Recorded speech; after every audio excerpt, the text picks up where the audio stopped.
Hej og velkommen til. Det er så dejligt, at du er her, og du har lyst til at være med og få bevæget din krop. Det er noget tid siden, at jeg har uploadet en video, men det har simpelthen stået på flytning, og så har der bare været nogle forskellige sygdomme, der har ramt om hinanden. Ja, så det er jo sådan, livet det går nogle gange. Men nu er alt ved at falde til, og jeg har fået det her dejlige rum, som jeg kan filme videoer i fremtidigt. Så det glæder jeg mig virkelig meget til. Men i dag, der bliver det en forholdsvis kort yoga-session, hvor der er fokus på at komme igennem forholdsvis hele kroppen, vil jeg sige. Så det er rigtig, rigtig godt til dig, som der har en tæt pakket kalender, men virkelig har et ønske om at få bevæget og mærket din krop og bare grounde og have det rigtig dejligt. Så det håber jeg, at du vil få. Men mød mig i midten af måtten her. Og start med at tage dit højre ben foran det venstre. Det kan også godt være ovenpå. Enten ovenpå eller foran. Lad dine hænder komme ned på dine knæ. Og luk dine øjne blødt i. Starter lige med at mærke vores indre liv. Tjek ind med dig selv, hvordan du har det i det her øjeblik.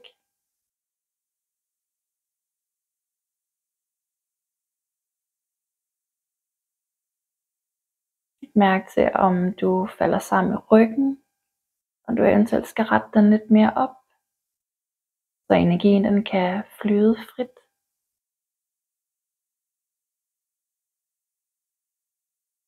Og mød mig ved din næste udånding. Og tag en lang indånding igennem din næse. Fyld dine lunger op så meget du kan. Lav et lille smil på læben. Og ånd ud.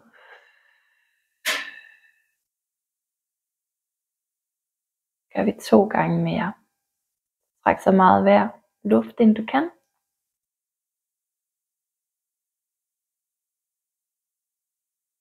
Har du været på toppen med et lille smil på læben? Og giv slip. Og den sidste her.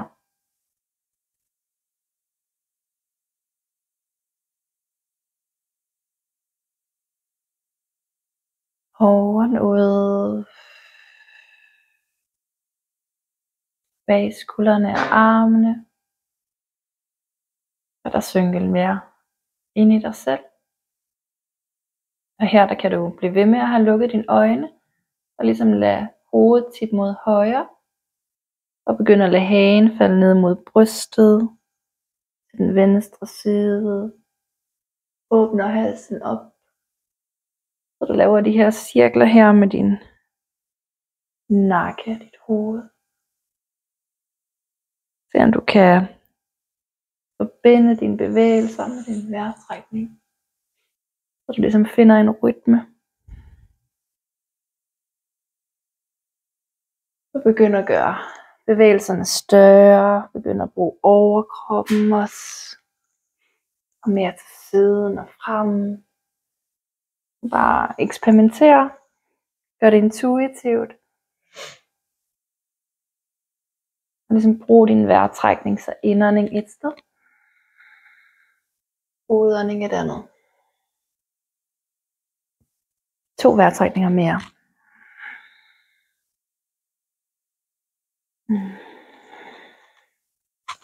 Og den sidste.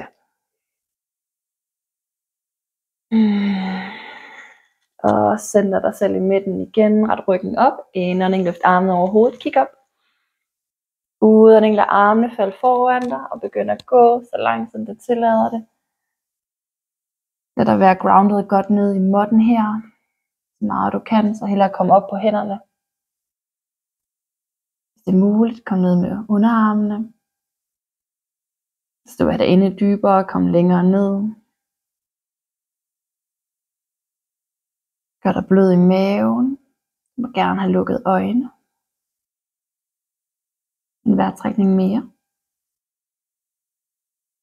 Hvor meget kan du slappe af omkring dine hofter?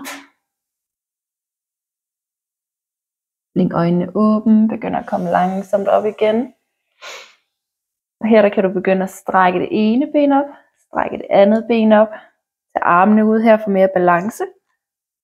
Jeg kan da se, at jeg skal lidt mere fremad her, og så begynder du langsomt at komme ned og ligge med strækte ben.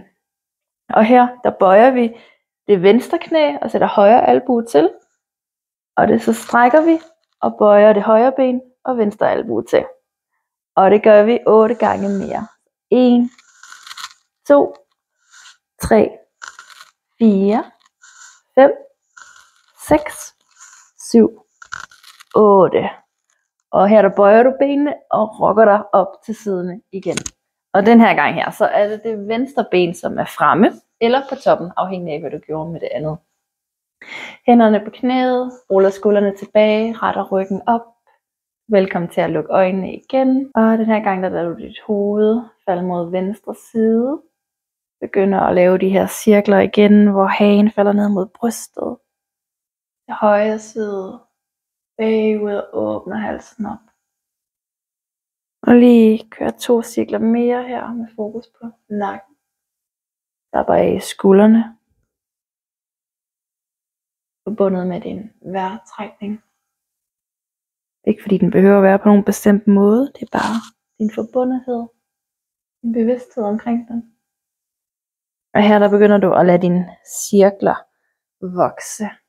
Og være intuitiv. Igen luk øjnene.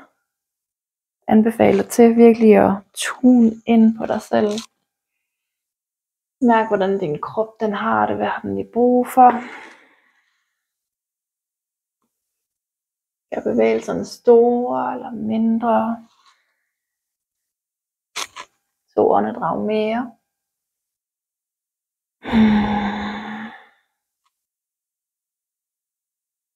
Og begynder at centre dig selv mod midten igen. Retter ryggen op. Indånding, løfter armene op. Kig op. Og udånding, kom frem med hænderne. Lad den komme fremad. Kom så dybt du har brug for i dag.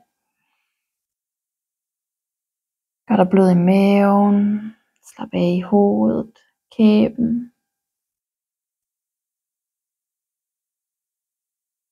Skuldrene. Gør dine udåndinger langsomme. En vejrtrækning mere. Du får ikke slip, hvis du har brug for det.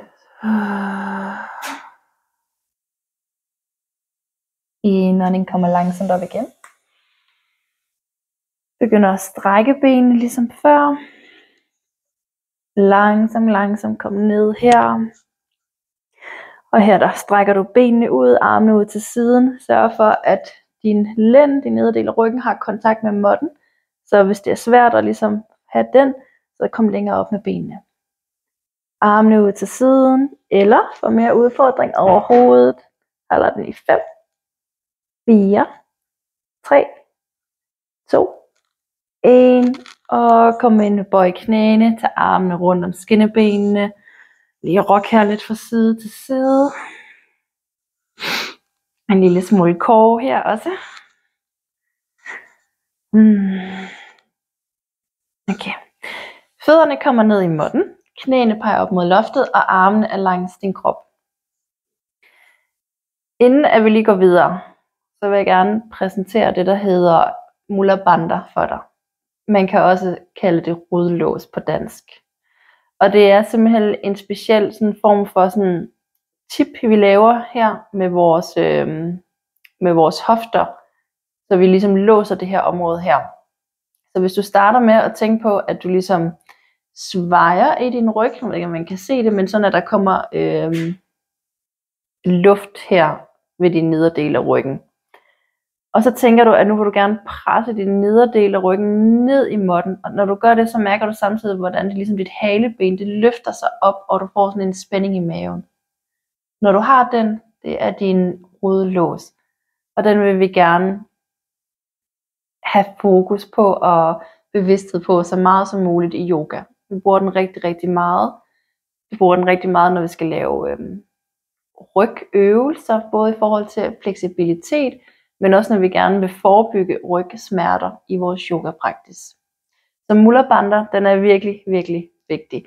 Så igen, prøv lige at give slip på den, så du bare svejer, du kan mærke, at der er luft herunder, og så tænker du, nu presser den din lænd ned i måtten, mærker, hvordan det løfter sig op, og mærker den her spænding. Den holder du, placerer armene nede i måtten, hvis de ikke allerede er det, løfter din hofter op, mens du holder den her, kommer måske op på skulderbladene, og udånding kommer ned igen. Indånding løfter, holder din rodlås. Og nu, mens du er heroppe, bare fordi at prøve at mærke, hvordan det føles, når vi ikke har den, så giv slip og ligesom lad din numse falde ned. Man kan allerede mærke nu i den nedre del af ryggen, hvordan at der kommer meget vægt derned. Ligesom om vi dumper rigtig meget af vores egen kropsvægt derned. Og nu prøver vi lige at lave rodlåsen igen, og mærke, hvordan det er, når vi ligesom får glattet det område ud. Ned igen. Okay. Aktiverer vores rodlås sidste gang op. Og udånding kommer ned. Tag knæene ind igen til brystet, og lige rokker lidt her fra side til side, lige får masseret lidt af vores nederdel af ryggen. Så lader du det højre ben blive, og strækker det venstre ben ud. Lad din tær pege op mod loftet. Så tager du armene rundt om dit højre lår, strækker tæerne her. Indånding, strækker dit ben så meget som du kan. Flexer foden, så når tæerne peger ned mod dig selv, og bøjer knæet. Strækker tæerne ud. Indånding, løfter benet og prøv at få det så tæt på brystet som muligt. Tæerne peger kommer ned mod dig selv, og du bøjer knæet. 2 gange mere. Indånding, løft. Udånding, bøj. Indånding, løft. Udånding, bøj. Og den her gang her, så tager du nu dit venstre hånd på knæet, og lad det komme hele vejen mod venstre, så vi laver et twist. Strækker den højre arm ud. Gerne lukke øjnene, og lige lande her en gang. Læg mærke til, hvordan du trækker vejret. En vejrtrækning mere. Og en udånding. Kommer tilbage igen her. Begge knæ ind mod brystet. Så strækker du det højre ben ud. Tæerne peger op mod loftet. Tager dine hænder på bagsiden af låret. Strækker tæerne på det venstre ben. Indånding, løfter det op mod loftet. Tæerne peger ned mod dig selv og bøjer. 3 gange mere. Indånding, løft. Udånding, bøj. Indånding. Og udånding. Stræk tæerne ud. Op mod loftet. Sidste her. Bøjer tæerne ned mod dig selv. Og bøjer. Tag højre hånd på venstre knæ. Og lad det komme mod højre, så du kommer til et twist. Strækker den venstre arm ud. Kigger mod venstre. Og forbinder dig med din vejrtrækning. 2 åndedrag mere. Velkommen til at lukke øjnene. Og den sidste gang.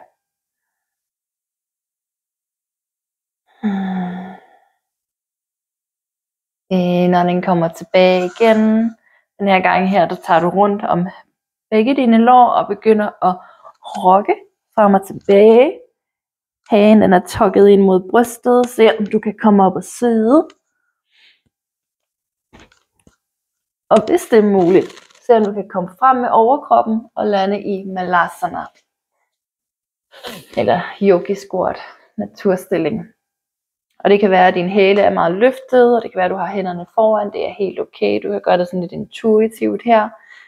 Og bevæge dig. Du er også velkommen til at finde stilhed. Vi placerer hænderne foran hjertet. Brug dine albuer til ligesom at presse knæene ud, men samtidig også spænde her ved den bagerste del af din balle, og mærke, hvordan at hofterne åbner sig mere op.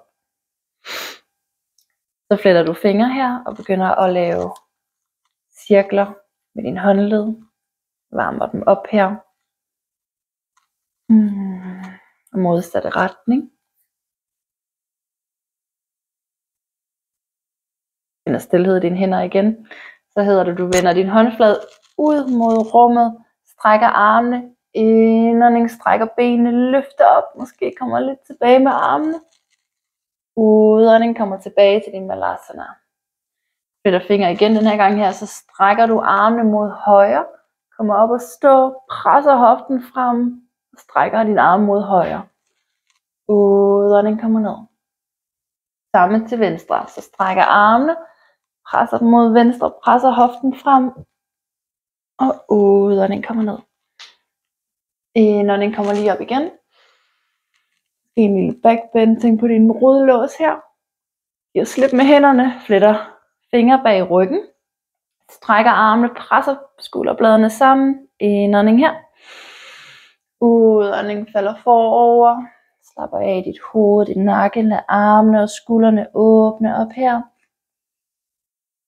Kom lidt frem, så du mærker, at tæerne de griber dig. Og spænd op i dine lår. 2 vejrtrækninger mere.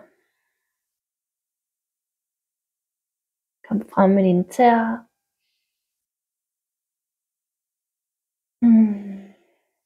Langsomt slip dine arme, placer dem ned i måtten, eller på dine skinneben. Indånding, ret ryggen, kig frem. Udånding, fald forover. Brug din core til at komme lidt dybere ned. Lad dine fødder komme sammen, så store tæerne rører hinanden. Bøj lidt i knæene, kom op og stå. Og her der skal vi i vores balancerende tree pose. Så vender jeg mig lige her, så hvis det er, den er ny for dig, så kan du sætte dine fødder her og have balancen der. Eller du kan begynde at arbejde længere og længere opad. Eller hvis muligt, kan du også lave en halv lotus og placere dit ben indersiden. Armene kan være ude til siden for balance, eller her foran hjertet. Ground dig selv ned igennem den venstre fod. Eventuelt finde et punkt at fokusere på lige fremme. Nu tager den sidste åndedrag her. Indånding, løft armene og løft det højre knæ op til brystet. Udånding, kaktusarme. Du bøjer albuerne og strækker det højre ben ud foran dig. Indånding, løfter armene og løfter knæet op igen. Udånding, læner dig frem, strækker det højre ben ud. Variation af kriger 3. Genfind noget at fokusere på lige fremme. Hvor meget kan du strække dit venstre ben? Hvor meget kan du løfte det højre ben op? Sidste åndedrag her.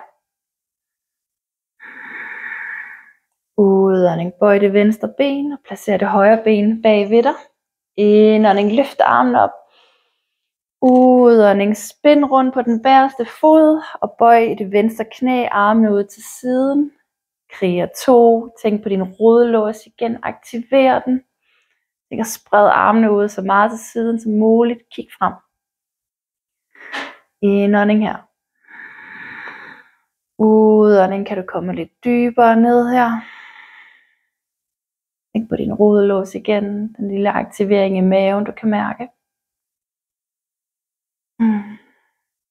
Så vender du håndfladen om, strækker den venstre arm frem, løfter den over dit hoved, tager din højre hånd ned på det bagerste ben, kigger op. Udånding. En indånding her. Og udånding. Indånding, kommer op igen, strækker det venstre ben, læner overkroppen frem. Lad din venstre arm komme ned her. Højre arm op. Trikonasana. Kigger op. Du kan også tage hele armen ned, hvis du har brug for det. Eller øve dig på at finde styrken i overkroppen og holde det oppe. Et åndedrag mere her. Og udånding. Indånding. Udånding, tag den højre arm ned, lad den venstre arm følge med. Spind rundt på den bagerste fod. Kom tilbage i en planke. Så hedder det udånding, knæene kommer ned. Bøjer albuen, placerer dit bryst og din hage. Lad dine fødder og arme blive, hvor de er, men slide frem her. Rul skuldrene tilbage. Pres dine albuer sammen. Mærk, at din ryg den er stærk og løfter dig. Kig op. Stræk armene. Kom tilbage i et hundestræk. Og det er jo den første hund her i dag, så lige gør det til din egen. Bevæg det ene knæ og bøj det andet. Husk på at sprede dine fingre så meget som muligt. Pres ned hele håndfladen.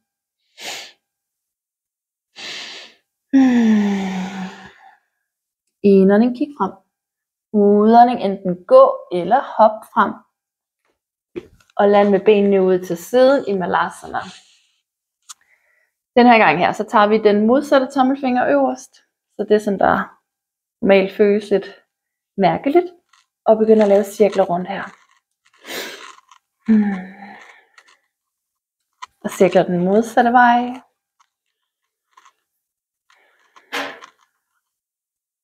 Og så gør vi det samme, som vi gjorde før. Den her gang med den anden tommelfinger øverst. Så strækker armene, vender håndfladen ud mod rummet. Indånding, løfter op. Læner dig måske lidt mere tilbage den her gang. Udånding, kommer ned. Indånding, kommer mod venstre. Presser hofterne frem.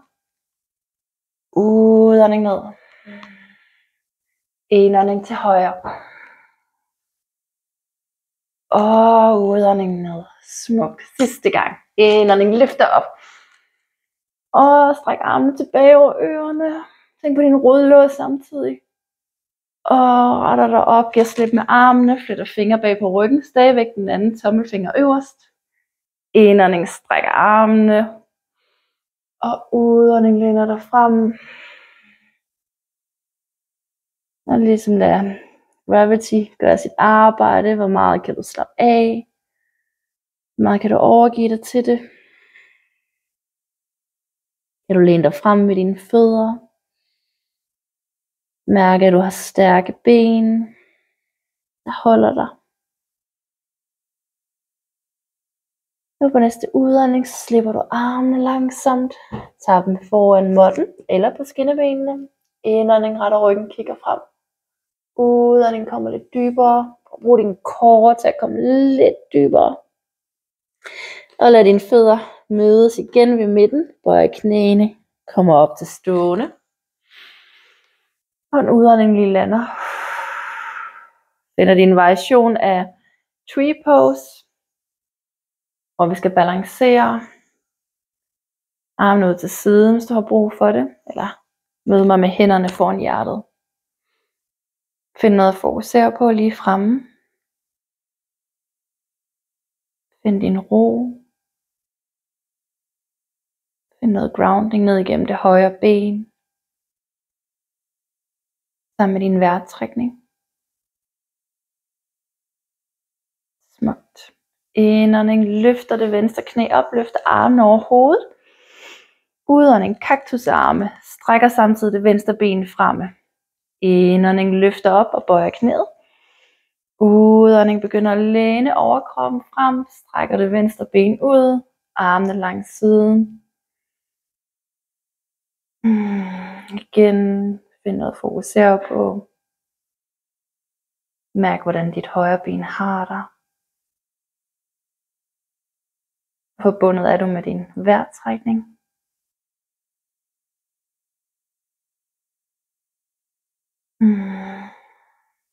Sidste her, indånding. Udånding, langsomt bøj det højre ben. Placer det venstre ben ned bagved dig. Indånding, til armen over hovedet. Og udånding, spind rundt på den bagerste fod, så den peger den lange side af måtten. Bøj her i det højre ben, armene ud til side. Rodelås igen. Og kig lige frem. Indånding her. Udånding, kan du komme lidt dybere. Et åndedrag mere her.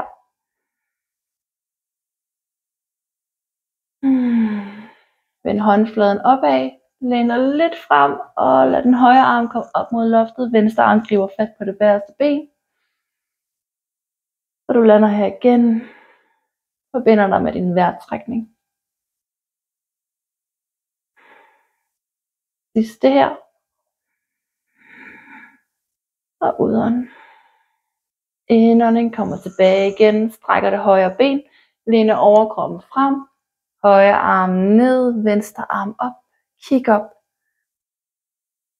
Virkelig vær aktiv i dine ben her, din overkrop, så den ikke falder sammen. Det vejrtrækning. Og på næste udånding, så kan du bøje det højre ben, tage venstre arm ned, højre følger med, tilbage til planke. Læner dig frem, tag knæene ned, bøjer albuerne, så du kan placere dit bryst og din hage. Lad fødder og arme blive, hvor de er. Slide frem, rulle skuldrene tilbage. Og uden din armes kraft, så du kan løfte dit bryst op. Kig op. Og stræk armene. Kom tilbage til hundestræk her. Vi er næsten færdige her med vores korte yoga flow. Igen kan du lige bevæge kroppen, som den lige kalder på. Kom op på tæerne, læn dig lidt frem og ned mig på knæene. Og kom op og sidde her. Så det næste vi skal til, det er lidt en form for intuitiv kamel pose. Og her er det virkelig vigtigt, at du tænker på at holde din rodlås, fordi den er med til at sørge for, at du forebygger rygsmærker her. Og så er det bedre at gå mildere til en posering, end det er at tænke, at man skal gå dybt. Så mærk efter, hvor du er. Men ellers så har du tæerne i. Sørg for, at din tommelfinger er på indersiden af foden. Griber du fat her, og så kommer den venstre arm og ligesom svinger sig over hovedet, samtidig med at du tager hofterne frem. Og det kan være, at du er her, det kan være, at du vil gerne længere tilbage. Kommer tilbage, svinger den venstre arm. Tommelfingeren øverst, højre hånd kommer over hovedet, hofterne frem. Og læner dig tilbage. Og det gør vi et par gange. Sådan lidt intuitivt. Selvfølgelig kan du også gå direkte til den anden side. Afhængig af, hvordan din ryg har det.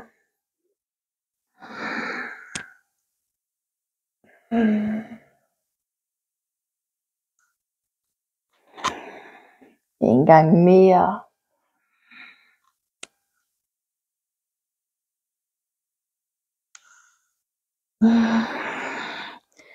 Og vi kommer ned og sidde. Den her gang her, så holder vi den næste. Så hvis det her det var nogle nye bevægelser for dig, kan du komme ind på den mere traditionelle måde, hvor du kommer op på knæene, tænker din rodlås igen, kan placere dine hænder i den nederste del af ryggen her, rulle skuldrene tilbage, albuerne bliver presset sammen, og derfra læner dig tilbage. Og hvis det føles godt, så kan du tage hovedet. Hvis du vil have mere, kommer du tilbage med din arm. Hvor end du er, 3 åndedrag. Du kan også komme ned med dine fødder, hvis der det tillader det.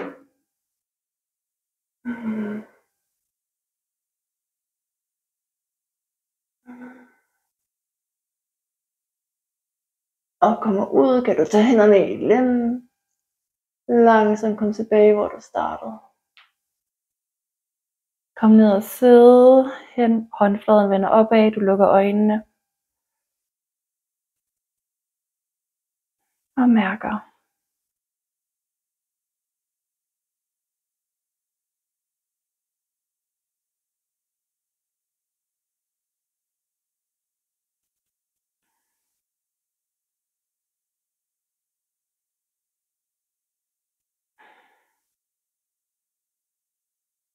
Med lukkede øjne kan du lave et lille twist til den ene side.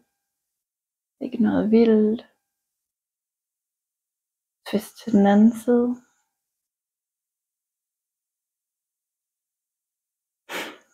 Kommer ned og sidde her for dine ben. Strækker benene ud til side, så meget som det tillader det. Enten så peger dine tæer op mod loftet, eller væk fra dig selv. Så dine ben er aktive. Drejer kroppen mod det højre ben. Og lad dig falde forover her.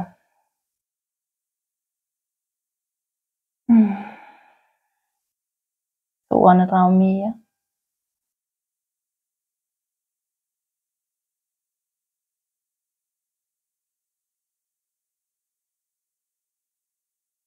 Indånding kommer op, og udånding, der falder over det venstre ben. 3 åndedrag her. Velkommen til at lukke øjnene.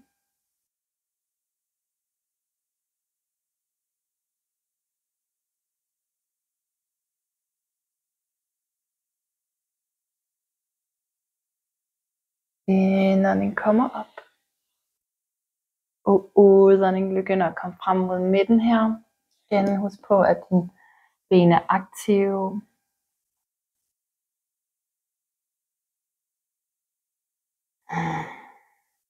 To åndedrag mere.